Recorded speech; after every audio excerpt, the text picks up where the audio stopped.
Hello friends, सभी friends को मेरा गुड आफ्टरनून।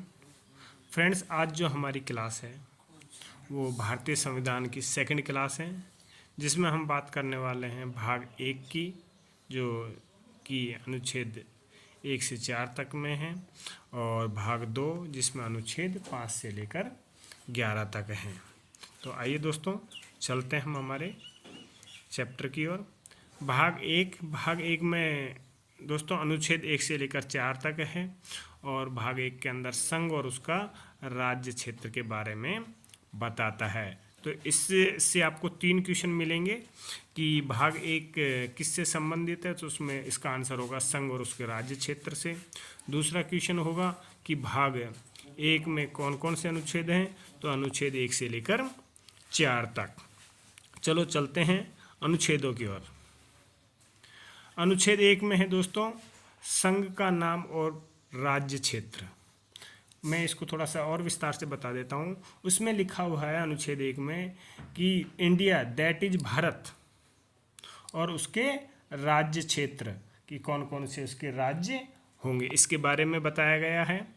अनुच्छेद 2 की बात करें दोस्तों, अनुच्छेद 2 में लिखा है कि नए राज्यों का प्रवेश या स्थापना। भाई, नए राज्यों के प्रवेश से और स्थापना से संबंधित है। और 36वां संविधान संशोधन 1975 के द्वारा सिक्किम को संघ में शामिल किया गया। यह क्वेश्चन बहुत इम्पोर्टेंट है। ये 4 से 5 बार तो अभी 23-24 में ही रिपीट हो गया एग्जामों में। तो इसको आप थोड़ा सा देख लीजिएगा कि नए राज्यों का चाहे प्रवेश करें या स्थापना करें, तो उसका क्या होगा, अनुच्छेद 2 में वर्णन है। नेक्स्ट चलें दोस्तों, नेक्स्ट बात करते हैं अनुच्छेद 3 की।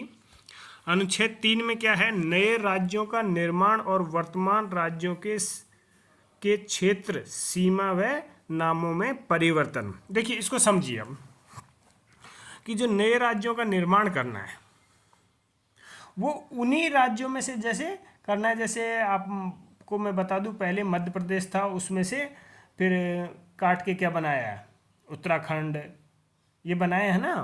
तो उस प्रकार की बातें कर रहा हूँ कि ये देश के अंदर पहले से मौजूद हैं ये राज्य, उनमें से आप एक राज्य को तोड़कर उनको 2 राज्य बना दो, 3 राज्य बना दो हैं, और उन राज्यों की सीमा हैं उनको चेंज भी आप कर सकते हो। यह जो प्रक्रिया होती है दोस्तों, संसद में कानून बनाकर होती है। तो ये किस अनुच्छेद के तहत आती है, अनुच्छेद 3 में। दोबारा सुन लीजिए कि कोई राज्य है, उसकी सीमा में परिवर्तन करने का, राज्यों के नाम में परिवर्तन करने का, और नए राज्य बनाने का जो कानून है वो अनुच्छेद 3 के अंतर्गत आता है। चलिए दोस्तों, नेक्स्ट बात करें अनुच्छेद 4 की। यह अनुच्छेद जो अनुच्छेद 4 है, अनुच्छेद 2 और अनुच्छेद 3 के तहत बनाए गए कानूनों में प्रथम अनुसूची अर्थात भारत संघ के राज्यों के नाम, चतुर्थ अनुसूची अर्थात भारत राज्य के लिए राज्यसभा में आवंटित सीटों की संख्या में परिणामी परिवर्तन की अनुमति देता है। देखो, इसको मैं आपको बताता हूँ, सरल लैंग्वेज में बताता हूँ। अनुच्छेद 2 और 3 में क्या होता है, 2 में तो ये होता है कि भाई संघ में कोई नया राज्य शामिल कर लिया। 3 में क्या होता है कि राज्यों का निर्माण कर दिया। जब राज्यों का निर्माण करेंगे तो वहाँ दोस्तों राज्यसभा की सीटों का भी तो होगा ना। भाई, राज्य बनेगा तो वहाँ राज्यसभा की सीटें भी निर्धारित होंगी। तो उससे ही कह रहा है कि भाई जब राज्य बन रहा है तो उसकी राज्यसभा में सीटें भी होंगी। उसी से संबंधित जो कानून है वो अनुच्छेद 4 में है। अब नेक्स्ट आ गया दोस्तों भाग 2। जो भाग 1 था उसमें अनुच्छेद 1 से लेकर 4 तक था। भाग 2 है जो नागरिकता से संबंधित है, जिसमें अनुच्छेद 5 से लेकर 11 तक है। दोस्तों, हम पूरा भारतीय संविधान करवाने वाले हैं, और वो भी छोटे छोटे टुकड़ों में। इसलिए आपको इस जो चैनल है इसके प्लेलिस्ट में जाके भारतीय संविधान वाला प्लेलिस्ट निकाल के रोज़ाना अपनी क्लासें अटेंड कर लेनी चाहिए। चलो दोस्तों चलते हैं भाग 2, अनुच्छेद 5 से लेकर 11, नागरिकता से संबंधित है। देखो अनुच्छेद 5 में क्या लिखा हुआ है, संविधान के प्रारंभ पर नागरिकता, मतलब जब संविधान लागू हुआ था उस टाइम की नागरिकता, उस टाइम कौन कौन नागरिक थे, कौन कौन नागरिक नहीं थे, जो नागरिक थे उस टाइम उनसे संबंधित नागरिकता से संबंधित कानून इसमें है। अनुच्छेद 6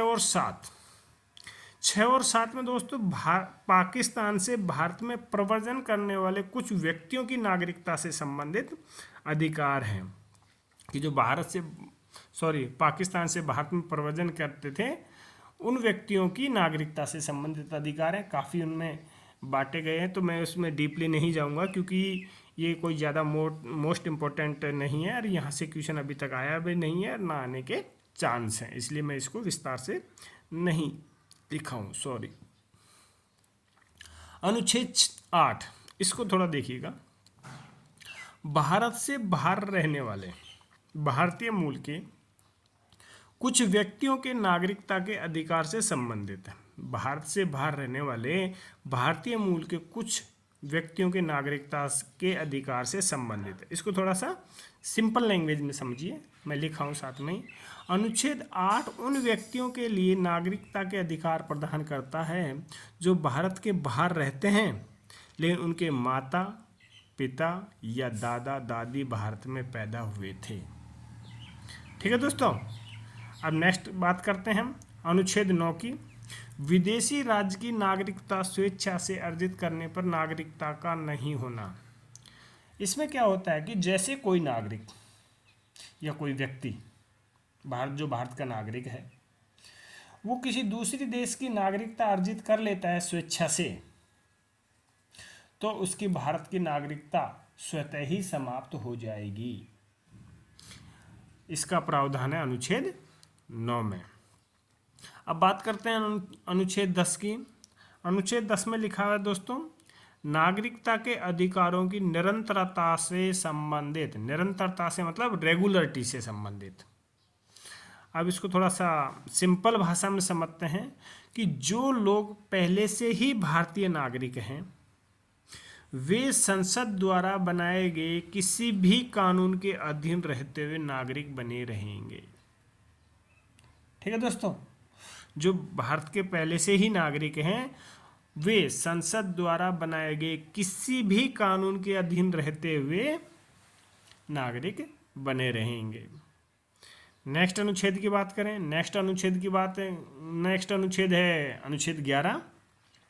इसमें क्या है, संसद को नागरिकता के अधिकार को कानून द्वारा विनियमित करने का अधिकार देता है।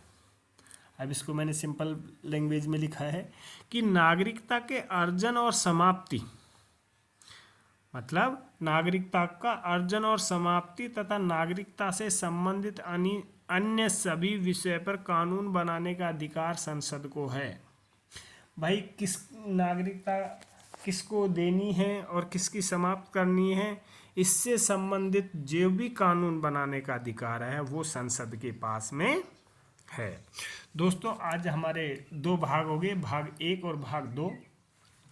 भाग 1 में संघ व उसके राज्य क्षेत्रों से संबंधित था, भाग 2 नागरिकता से संबंधित था।